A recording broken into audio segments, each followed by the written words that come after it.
할렐루야. 또 한 주간 승리하셨습니다. 우리의 신앙생활은 끊임없이 전쟁 속에 있습니다. 영적 전투입니다. 한시도 쉴 날이 없이 마귀 사단은 두루다니며 성도들을 유혹하고 또 넘어뜨리려고 합니다. 그래서 우리가 살아가는 데는 반드시 세 가지 무기가 필요하죠. 그래서 우리가 지난주 세 가지 묵상했던 말씀을 저희들이 한 번 더 복습하도록 하겠습니다. 먼저 고린도전서 13장 13절입니다. 읽겠어요. 그런즉 믿음, 소망, 사랑 이 세 가지는 항상 있을 것인데 그 중에 제일은 사랑이라. 아멘. 신앙생활에 있어서 믿음과 소망과 사랑 이것은 반드시 있어야 됩니다. 여기서 하나라도 빠지게 되면은 영적으로 성장할 수가 없고 열매를 맺을 수가 없습니다. 그래서 지난주 우리가 이 세 가지를 묵상했죠. 첫째로 믿음으로 하지 아니하는 것은 해칠한 무덤이다 하고 저희들이 묵상했어요. 해칠한 무덤이라는 것은 더 쉬운 말로 하면 페인트 칠한 무덤이라는 거예요. 더 우리가 쉽게 이야기한다면 거룩하게 포장된 부패한 마음을 말합니다. 겉으로는 거룩하게 또 아름답게 포장이 되어 있지만은 그 포장 안에는 부패되어 있다. 더러워진 것이 가득 들어있다는 거죠. 즉 우리 마음을 이야기하죠. 이 말씀은 마태복음 13장에 보면 주님께서 서기관들과 바리새인들에게 책망할 때 하셨던 말씀이죠. 서기관들과 바리새인들은 말씀을 열심히 순종하려고 했습니다. 그러니까 하나님의 말씀을 지키려고 했고 그들은 생각하기를 천국은 우리의 것이다. 그들은 천국이 그들의 것인 줄 착각하고 살아간 거죠. 하긴 뭐 생각은 자유니까. 그런데 예수님께서 보실 때는 그들에게는 구원이 없었다 하고 이야기를 했잖아요. 그렇다면 왜 그런 현상이 오는가? 지난주에 말씀드렸죠. 복음과 율법을 구분하지 못했다는 거죠. 오늘날에도 많은 사람들이 복음과 율법을 구분하지 못하고 있어요. 율법은 무엇이냐 하면은 율법은 하나님의 말씀을 순종하는데 자기 의로, 자기 노력으로, 자기 힘으로 말씀을 지키는 거예요. 그럼 하나님이 필요 없죠. 다른 종교도 마찬가지입니다. 다른 종교도 자기 의로, 자기 노력으로, 자기 힘으로 열심히 그 종교를 지키려고 하는 거죠. 그거나 똑같은 거죠. 그래서 바리새인들과 서기관들은 입으로는 하나님을 믿지만은 마음은 내게서 멀다. 그 마음은 하나님을 사랑함이 없는 거죠. 하나님을 믿는 믿음이 없었던 거죠. 그러니까 하나님으로부터 제 사함을 받을 수가 없는 거예요. 겉으로 볼 때는 아름답게 거룩하게 포장이 되어 있었지만은 그들의 마음은 부패한 마음이었다는 거예요. 우리는 율법으로 살 것이 아니고 복음으로 살아야 됩니다. 복음으로. 복음은 무엇이냐 하면은 하나님의 의로 사는 거예요. 하나님의 은혜로 사는 거예요. 그러니까 하나님께서 나에게 은혜를 주시지 아니하시면 아무것도 알 수 없다는 거예요. 믿습니까? 바리새인들, 서기관들은 하나님이 없이도 자기 의로, 자기 노력으로 살아가니까 그거 가능해요. 그렇지만 하나님하고는 상관이 없으니까 제 문제가 해결이 안 되는 거예요. 구원이 없는 거예요, 거기는. 열심히 종교 생활을 했지만은 거기는 생명이 없는 거예요. 그래서 믿음으로 하지 아니하는 모든 행위는 페인트 칠한 무덤과 같다 하고 지난주 말씀드렸습니다. 두 번째로는 소망이죠. 성도는 부활에 대한 소망을 가지고 신앙생활을 해야 됩니다. 우리가 여행할 때 어떤 목적지가 있어야 됩니다. 목적지가 있으면 그 목적지 갈 때까지 인내와 여러 가지 수고와 여러 가지 환경을 극복하면서 그 목적지까지 갑니다. 그런데 목적지가 없이 여행을 가보세요. 방향 없이 그냥 시간만 보내다가 돌아오는 거예요, 그냥. 우리 신앙도 마찬가지입니다. 우리 신앙생활 하는데 분명한 목적지가 있어야 돼. 우리의 목적은 무엇이냐?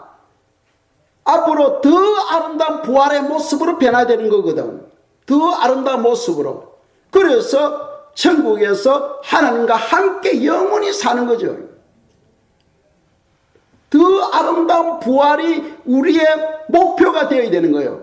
그게 있어야 신앙생활 하는데 기도도 할 수 있고 예배도 드리고 봉사도 하고 할 수가 있는 거죠.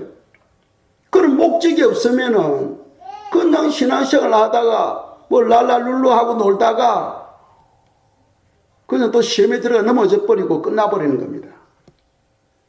우리는 분명한 신앙생활에 목표가 있어요. 그 목표가 뭐냐? 바로 소망, 부활에 대한 분명한 소망을 가지고 살아갈 때에 히브리서 11장 35절에 보시면은 엄청난 박해 가운데서도 초대교회에 많은 박해 가운데서도 부활에 대한 소망이 있으니까 더 좋은 부활을 얻기 위해서 그 고난, 그 환난을 극복하잖아요.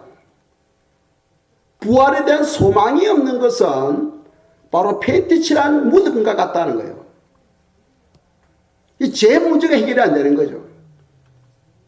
그리고 마지막으로 사랑입니다. 우리가 신앙생활을 하는데 믿음도 있어야 되고 소망도 있어야 되고 사랑도 있어야 되지만은 사랑이 제일이다. 이 세 가지는 항상 있어야 될 것인데 그 중에 제일은 사랑이다 하고 말씀하고 있습니다. 왜? 하나님은 사랑이시고 이 땅에서 우리의 신앙생활 할 때에 맺어진 사랑의 열매만이 우리가 가지고 갈 수 있기 때문이에요. 그래서 사랑으로 하지 않은 모든 것은 의미가 없는 겁니다. 하나님 앞에 서게 되면은 우리가 사랑으로 평가를 받게 되는 겁니다. 그래서 우리가 한 구절 보겠어요. 베드로전서 4장 8절 말씀입니다. 읽겠습니다. 무엇보다도 뜨겁게 서로 사랑할지니 사랑은 허다한 죄를 덮느니라. 우리가 십계명에 보면은 크게 두 가지로 나눌 수 있죠. 1계명에서 4계명까지는 나와 하나님과의 관계를 말씀하고 있습니다. 그러니까 하나님을 마음을 다하고 목숨을 다하고 뜻을 다하고 힘을 다하여 주 너의 하나님을 사랑하라는 거죠. 그리고 제5계명부터 10계명까지는 사람과 사람과의 관계입니다. 너 이웃을 너 몸과 같이 사랑하라는 말씀이죠. 그래서 10계명을 두 가지로 하나님을 사랑하고 이웃을 사랑할 수가 있는 겁니다. 그런데 우리가 사랑과의 관계 또 하나님과의 관계 어느 것이 더 우선적이냐? 그것은 하나님과의 관계가 먼저 우선적입니다. 어떤 사람은 가정이 먼저냐 하나님이 먼저냐 할 때 가정이 먼저다 하고 말하는 사람이 많아요. 그러나 성경은 그렇게 말씀 안 합니다. 하나님이 먼저요. 왜? 나와 하나님과의 관계가 올바르게 형성되었을 때에 하나님으로부터 아가페 사랑이 우리에게 주어지게 되고 그 아가페 사랑으로 우리가 이웃을 사랑할 수 있기 때문이에요.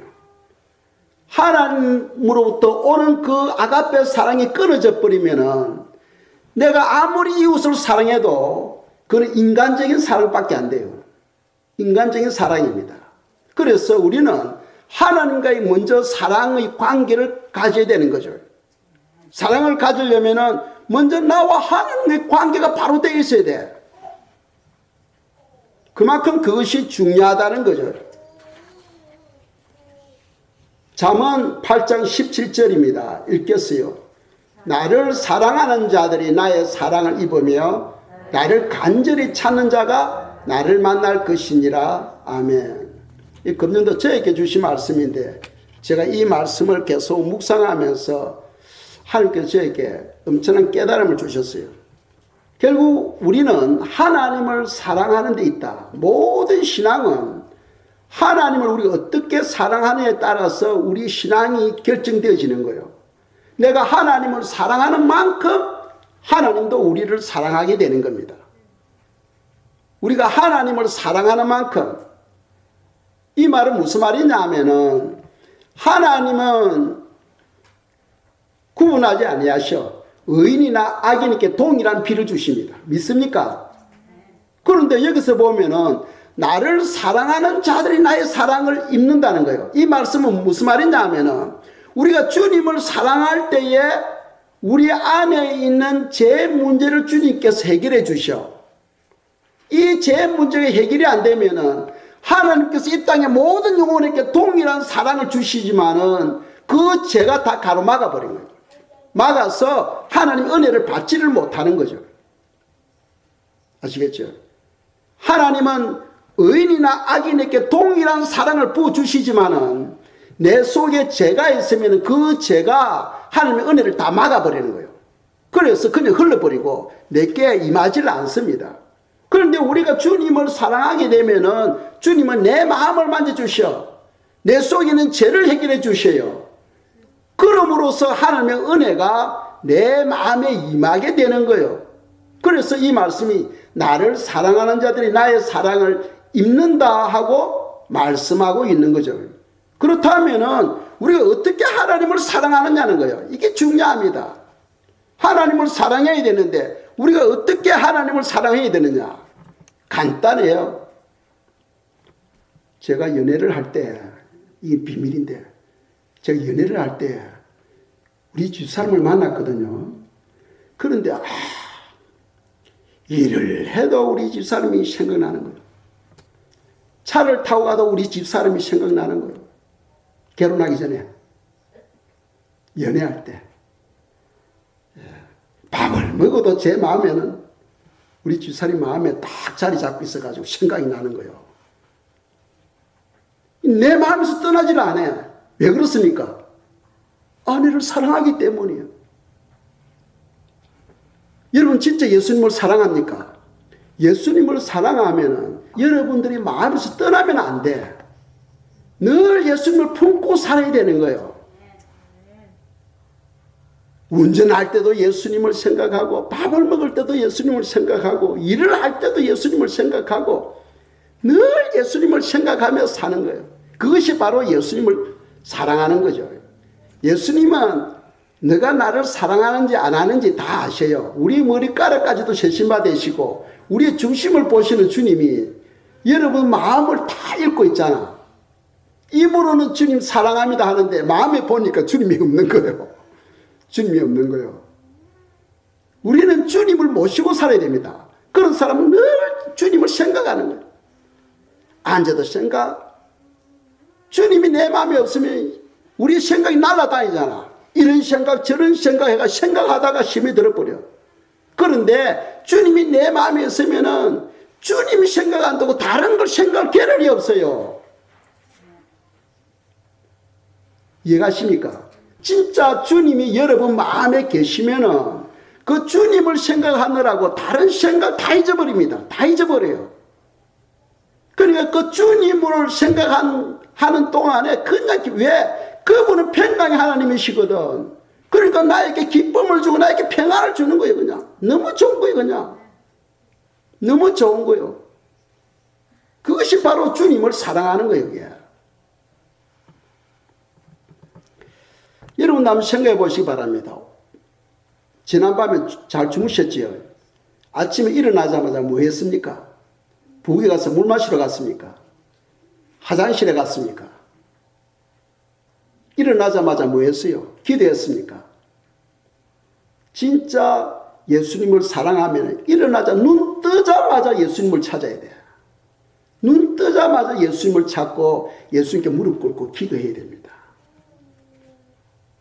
이거는 뭐 해야 된다 말해야 된다 아니고 이거는 습관화돼야 돼. 왜? 그분은 나의 사랑이니까. 그럼 여러분들이 교회에 올 때 운전하고 오시면서 무슨 생각을 했어요? 오늘 예배 마치고 난 다음에 월마트에 뭐 사러 가야 되나? 또 누구 만나야 되나? 그거 생각하면서 왔습니까? 예수님께 예배 드리러 가. 지금 주님 사랑합니다 하면서 예수님에 대한 뜨거운 열정을 품고 지금 교회에 왔습니까? 또 지금 앉아 있는데 누구를 만나기 위해서 왔습니까? 누구의 말을 듣기 위해서 왔습니까? 목사님 말을 듣기 위해서 왔습니까? 예수님의 말씀을 듣기 위해서 왔습니까? 성도는요, 범사에 항상 예수님을 품고 다니야 돼. 그 예수님이 너무 사랑스러워서, 너무 좋아서 견딜 수 없는 그런 기쁨이 있어야 되는 거예요. 예수님 때문에. 다른 생각이 여러분 마음에 들어가면 안 돼. 오직 예수 그리스도, 그분을 품고 사는 사람이 바로 예수님을 사랑하는 사람이에요. 두 번째로는 예수님에 대해 고백을 할 줄 알아야 돼요. 로마서 10장 10절에 뭐라고 말씀합니까? 마음으로 믿어 의에 이르고 입으로 시인하여 구원에 이른다고. 여러분 사랑을 표현 안 하면 안 되죠. 사랑을 표현해야 됩니다. 그래서 입으로 주님 사랑해요. 여호와는 나의 구원입니다. 주님은 나의 방패이고 나의 피난처입니다. 주님은 나의 능력이십니다. 주님은 나의 소망입니다. 여호와는 나의 기쁨이고 나의 즐거움입니다. 주님은 나의 지혜가 되시고 나의 지식이 되십니다. 하면서 계속해서 주님을 고백해 보세요. 말도 말고 일주일만 그렇게 해보세요. 말씀대로 나를 사랑하는 자들이 나의 사랑을 입으며 주님의 사랑이 이제 나타나기 시작합니다. 우리가 진정으로 주님을 그렇게 사랑해 보세요. 이제 주님께서 여러분들께 사랑을 표현하게 됩니다. 그것 때문에 그런 것이 아니라 간증이 쌓이게 되면은 성도들은 모이면은 은혜 받은 간증을 하게 되는 거예요. 그런 것이 없으면은 모이면은 판단하고 정죄하고 세상 이야기하고 거기는 예수님이 없잖아요. 여러분들 예수님을 모시고 다녀야 돼요. 입으로 고백하셔야 됩니다. 예수님을 생각하고 입으로 고백하고 그것만 해도 다른 사람 만날 시간이 없어. 그냥 좋은 거예요. 예수님이 너무 좋은 거예요. 이건 그냥 지식으로 받는 게 아니고 여러분들 삶에 적용해서 진짜 예수님이 난 최고야. 나는 누구보다도 예수님을 더 사랑해. 이런 마음이 여러분 속에 용광로처럼 끌어올려야 돼요. 옛날에는 그 수도원 같은 데서는 또 시간이 나면은 또 채소도 가꾸고 또 일도 하고 하잖아요. 그러다 보니까 일을 할 때는 주님을 다 잊어버려. 그리고 저녁에 같이 모여서 예배 드릴 때는 이제 예수님이 생각나는 거예요. 이래가지고는 안 되겠다. 우리가 늘 예수님을 생각해야 되겠다 해가지고 시간마다 종을 울리는 거예요. 시간마다 종을 울리면 그 종소리 듣고 취 하고 기도하는 거예요. 또 어떤 사람들은 예수님을 계속 생각하기 위해서 붉은 소목걸이 차고 다니는 거예요. 그거 볼 때마다 예수님. 또 어떤 사람들은 돌 있죠, 돌. 차돌 입안에 엮고 다녀요. 그래서 말을 하려면은 돌이 입에 걸리니까 그때 또 예수님 생각하면서 주여. 그러니까 많은 사람들이 늘 예수님을 품고 살려고 몸부림쳤던 거죠. 그런데 오늘날 우리의 신앙생활은 어떻습니까? 예수님이 마음에 계시든 말든 상관이 없잖아. 그런데 어떻게 하나님의 은혜 안에 우리가 들어갈 수 있겠어요? 여러분들도 그렇잖아. 여러분들을 사랑하는 자를 여러분들을 사랑하잖아요. 여러분들께 관심이 없는데 내 혼자서 나는 당신을 사랑해 하면 그거는 짝사랑이지. 짝사랑에 빠져버리면 병원에 가야 됩니다. 서로가 많아서 서로가 사랑해줘야 그게 진정한 사랑이지. 한쪽은 냉랭한데 한쪽에서는 사랑해. 그 문제가 되죠. 주님과 우리의 관계는 우리가 주님을 뜨겁게 사랑할 때 주님이 우리를 사랑하는 거죠.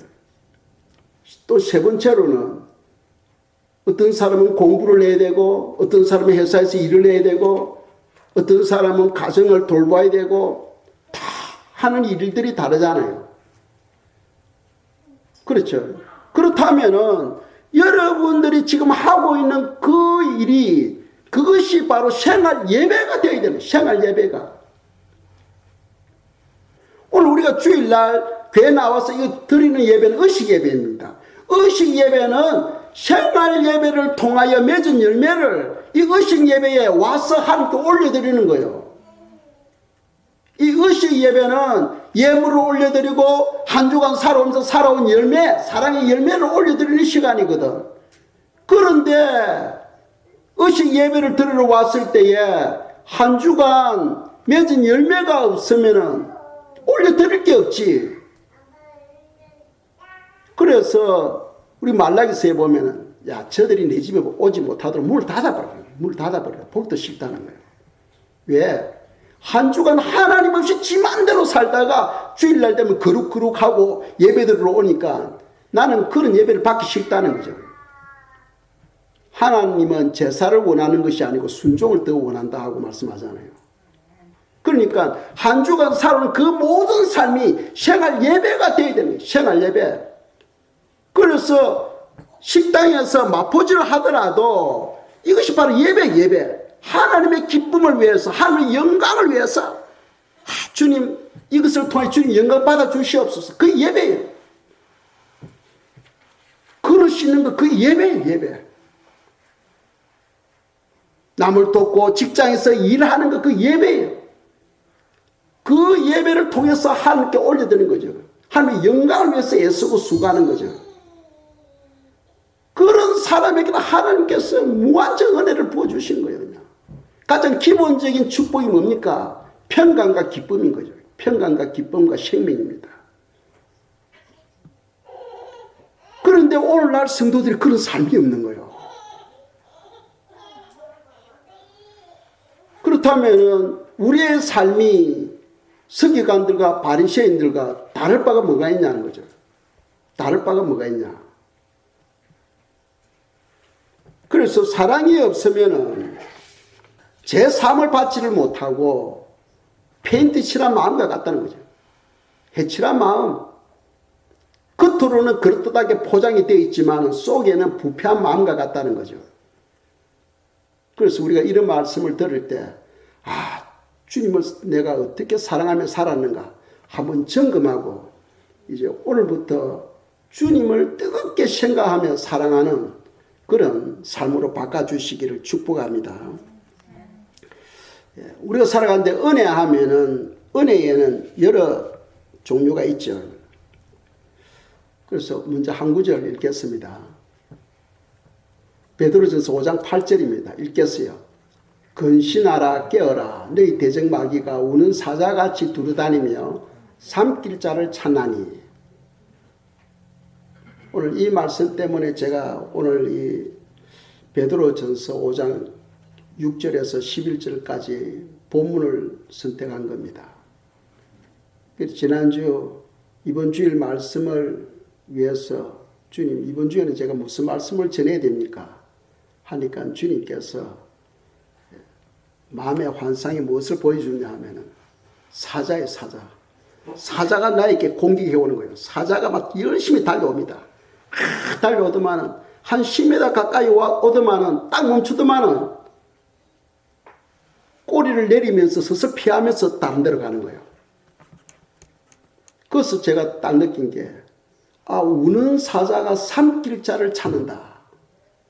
우는 사자가 삼킬 자를 찾는다. 그러니까 이 사자가 즉 사자는 뭡니까? 마귀를 상징하죠. 마귀를 상징합니다. 이 마귀가 지금 성도들을 미혹시키기 위해서 지금 찾아다니고 있다 하는 것을 주님께서 깨닫게 해주시는 거예요. 그래서 보면 근신하라 깨어라 너희 대적 마귀가 우는 사자같이 두루다니며 산길자를 찾나니.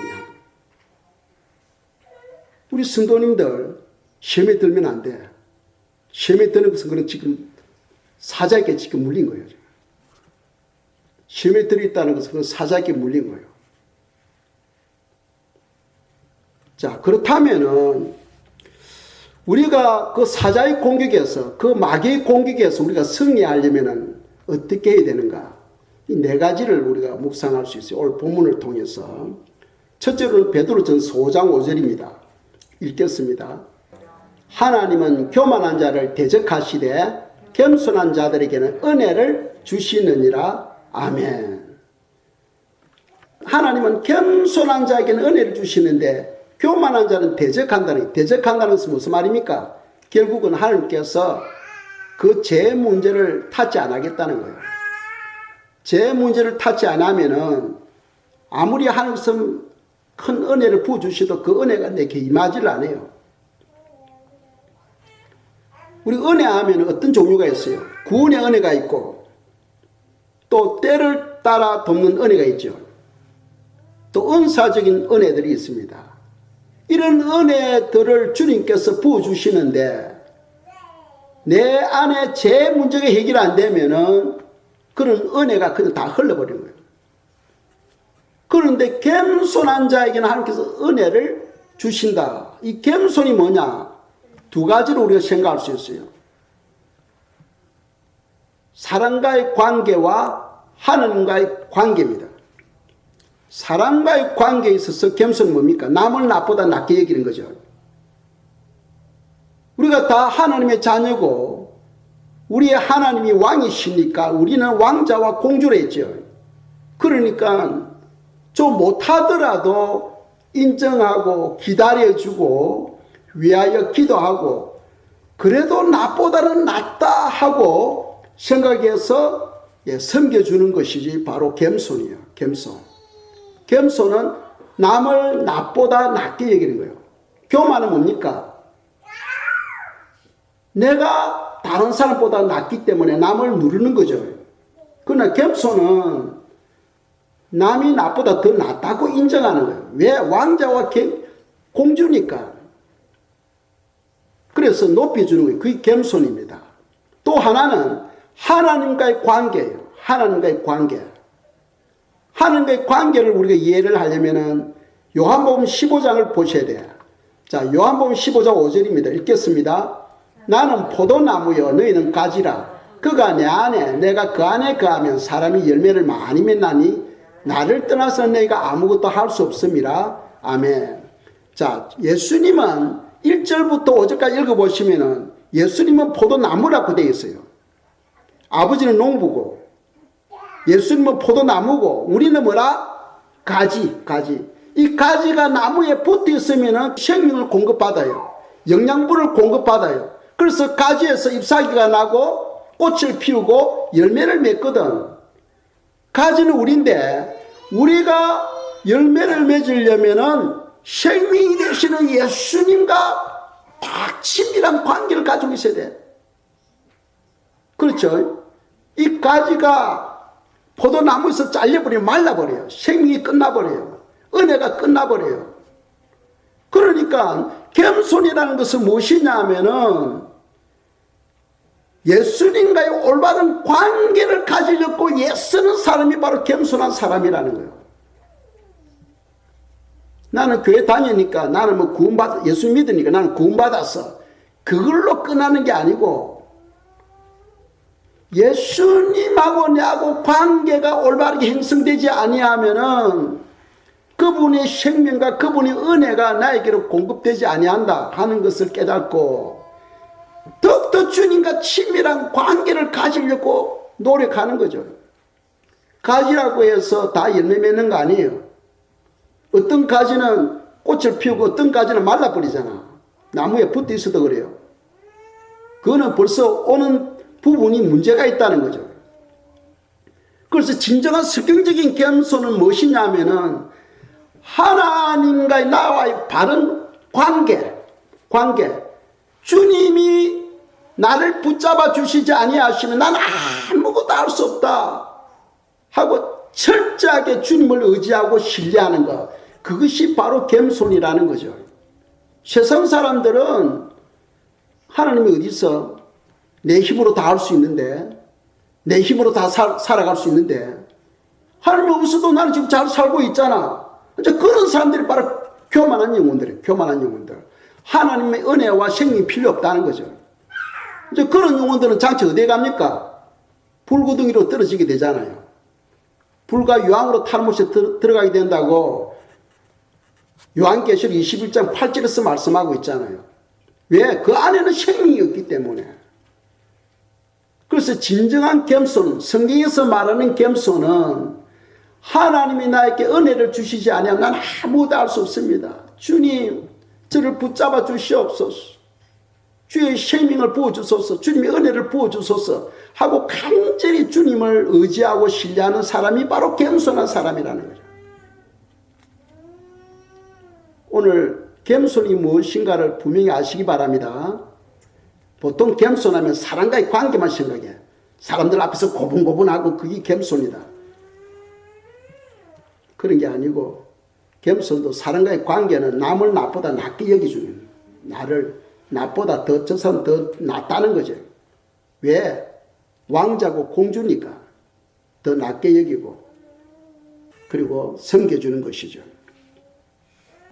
아담과 하와를 보면은 엄청나게 높아지는데 어디까지 높아졌습니까? 하나님까지 높아지잖아. 너가 이 과일만 따먹으면은 너도 하나님이 된다는 거지. 누가 말한 거예요? 마귀가 말했잖아. 마귀가. 그러니까 마귀는 누구를 찾아다니느냐? 교만한 자를 찾아다녀. 우리가 마귀 공격으로부터 승리하려면은 첫째 겸손해야 된다 하시는 것을 성경 우리에게 가르치고 있죠. 자, 두 번째로 우리가 마귀로부터 승리하려면은 염려하지 말아야 돼요. 우리가 염려하고 근심하면은 마귀가 와서 그 마음을 끌어줘. 잘해, 맞아 하면서 마음을 끌어줘. 그래서 오늘 본문 말씀에서도 그랬죠. 베드로 전서 5장 7절입니다. 읽겠어요. 너희 염려를 다 주께 맡기라. 이는 그가 너희를 돌보심이라. 아멘. 자, 문제가 있느냐? 염려가 있느냐? 그 염려는 주님께 맡겨버리는 거예요. 왜? 영적 전쟁은 너 힘으로는 안 된다는 거죠.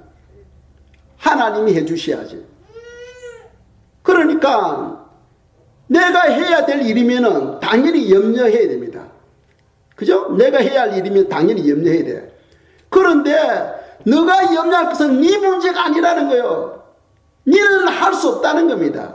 그러니까 너가 가지고 있는 그 문제는 하나님께 맡겨버리라는 거예요. 하나님께. 그런데 너가 왜 하나님이 되려고 하느냐는 거예요. 내가 문제를 해결하려고 할 때 사단은 딱 보고 옳지 됐네 하고 오가지고 마음을 끓는 거예요. 이제. 그러니까 염려하고 근심하는 자에게 마귀가 온다는 사실을 성경은 가르치고 있는 거죠.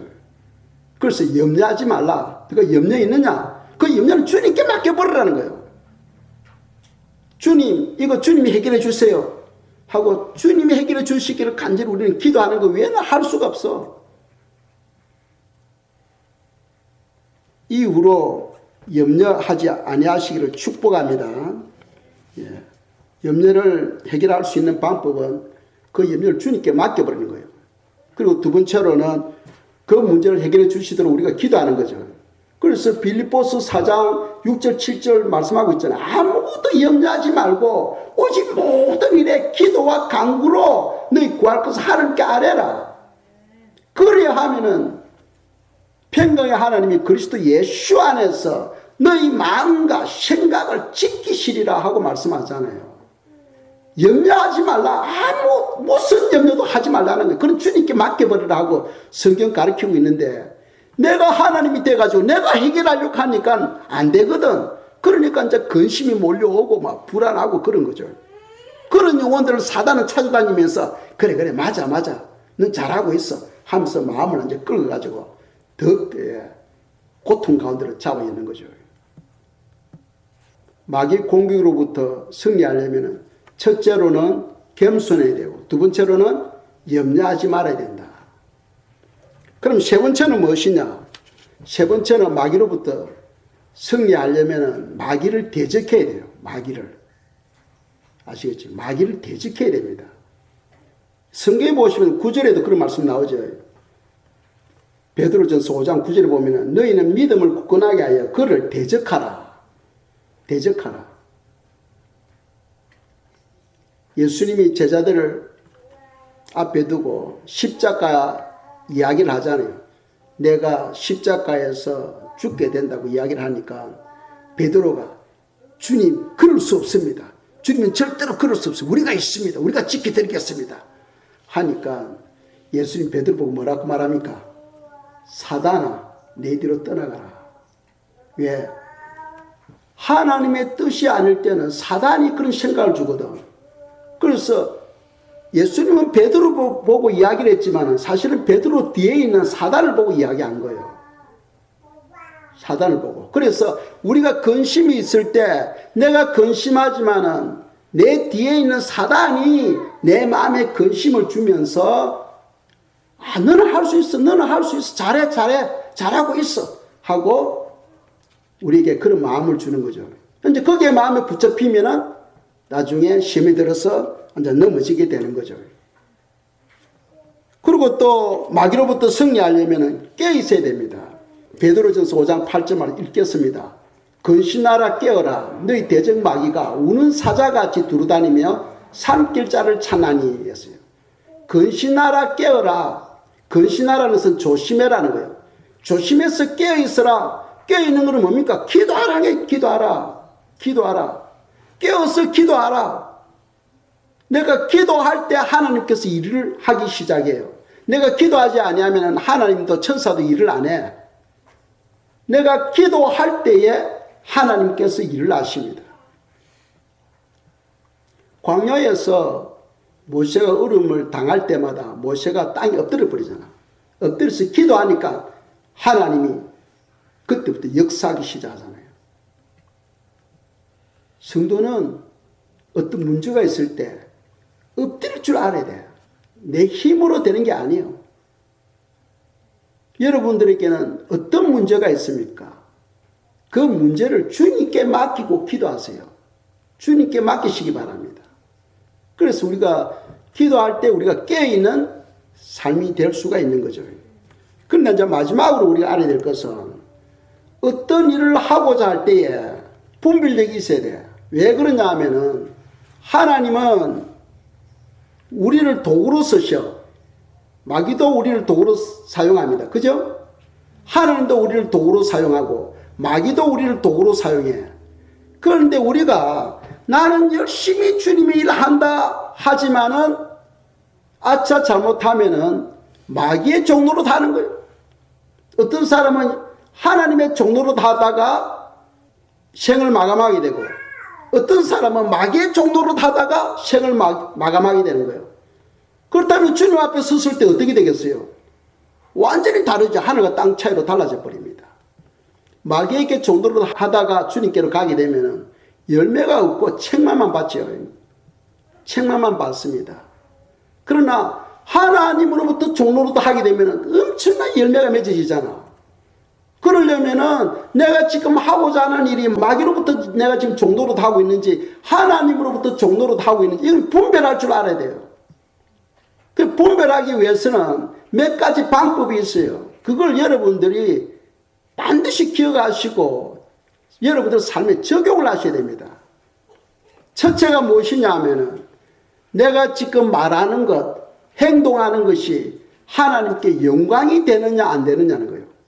하나님께 영광이 되면은 그거는 우리가 하나님의 도구인 거예요. 그런데 내가 지금 하고자 하는 일이 생각할 때 이건 하나님께 영광이 안 돼 할 때는 빨리 스탑해야 돼요. 빨리 스탑해야 돼요. 왜? 그거는 바로 마귀의 종도로 타는 거예요. 두 번째로 여러분들이 여러분들이 하고자 할 때 여러분 마음에 기쁨이 있느냐 없느냐입니다. 제가 지금 말씀드린 것은 사도 바울이 그 방법을 사용한 거예요. 사도 바울이. 첫 번째로는 하나님께 영광이 되어야 되고, 두 번째로는 여러분들 마음에 기쁨이 있어야 돼요. 기쁨. 기쁨이 없을 때 말하는 것, 행동하는 것, 그건 마귀의 종이에요. 마귀에게 잡혀서 마귀의 종노릇 하는 거예요. 하나님께 잡혀서 종노릇 할 때 여러분들 마음에 기쁨이 있어야 돼요. 기쁨. 세 번째로는 무엇이냐? 여러분들이 하고자 하는 그 일이 교회의 덕이 되느냐 안 되느냐입니다. 교회 주인이 누굽니까? 10살 미만 애들에게 물으면 백이 다 목사님하고 이야기해요. 그런데 성도님들 다 똑똑하니까 벌써 딱 말하면 답이 뭐지 하고 생각을 하는 거예요. 제가 예전에 헌세빌에 교회가 문제가 있어가지고 교회를 문제를 해결하기 위해서 제가 이 동남부 지역에 회장으로 있을 때 제가 그 임원들 데려갔었어요. 이 교회가 쪼개져가지고 이 그룹 있는 거예요. 그런데 한 그룹을 만났으니까 그 그룹이 이제 문제가 있어가지고 이야기를 합니다. 뭐라고 하냐면 교회 주인은 우린데 목사는 봉고만 받고 일하면 되지 목사가 왜 이래라 저래라 하느냐는 거예요. 우리 등대교회 주인은 누굽니까? 누구예요? 교회 주인은 예수님입니다. 여러분 아니에요. 교회 분쟁이 일어나는 데 가면은 전부가 다 생각하는 거지. 교회 주인이 내다는 거예요. 며칠 전에 꿈있는 교회 목사님 만났는데 그분이 그런 말을 하더라고요. 요즘은 교회 목양지 참 신청해서 가게 되면은 성도들이 이야기를 한다는 거예요. 목사님 우리 시킨 대로 하셔야 되고 목사님은 이 교회에서 5년만 딱 하시다가 떠나면 좋겠습니다. 이 완전히 성도가 주인이에요. 주인. 하나님은 없어 그게. 하나님은 없고 성도가 주인이에요. 교회 주인은 예수님입니다. 아시겠습니까? 목사도 아니에요. 여러분도 아니에요. 교회 주인은 예수님입니다. 그러니까 교회의 덕을 씌우지 못하면 예수님 몸에 채찍질하는 것과 똑같은 거예요. 예수님 몸에 채찍질하는 거. 예수님 몸에 채찍질하다가 예수님께 가면은 칭찬받겠어요? 책망받겠어요? 그거는 두말하면 잔소리지. 그러니까 내가 어떤 일을 하고자 할 때 하나님으로부터 도구가 되려면은 교회의 덕이 돼야 돼. 교회의 덕이 안 되는 일은 아무리 어떤 일도 내가 하면 안 돼요. 어떤 일도 하면 안 돼. 거기에는 사단의 종이 되어서 사단을 위해서 하는 것과 똑같은 거예요. 이 사도 바울은 그 세 가지를 항상 마음에 간직하며 올바르게 분별하는 데 쓴 거예요. 첫째는 하나님께 영광이 되느냐 안 되느냐. 두 번째로 내 마음에 기쁨이 있느냐. 세 번째는 교회 덕이 되느냐. 그 세 가지를 올바르게 선택하고 분별하는데 사용한 거죠. 그래야 하나님의 도구가 돼. 근데 오늘날 많은 사람들은 마귀의 도구가 되다가 그 인생 끝나는 사람이 많아요. 바리새인들 서기관들 열심히 말씀을 지켰잖아. 그런데 하나님이 보낸 사람 앞에서는 어떻게 합니까? 손가락질하고 돌로 들어가지고 죽이려고 하고 심지어는 예수님께까지도 그랬죠. 그러니까 분별력이 없는 거죠. 그래서 주님은 마지막으로 그들에게는 구원이 없다고 이야기하잖아요. 그들이 그 실상을 알았다면 하늘이 무너지지. 천국이 그들이 것인 줄 착각하고 열심히 나름대로 신앙생활을 했는데 구원이 없다는 거예요. 이 시간 저희들이 기도하겠습니다. 기도할 때 주님을 사랑하는 뜨거운 열정이 내 마음에 있게 해주시고 또 사단에게 종노릇 하지 않고 하나님께 쓰임 받을 수 있도록 우리에게 깨달음을 달라고 이 시간 기도드리겠습니다. 기도하겠습니다.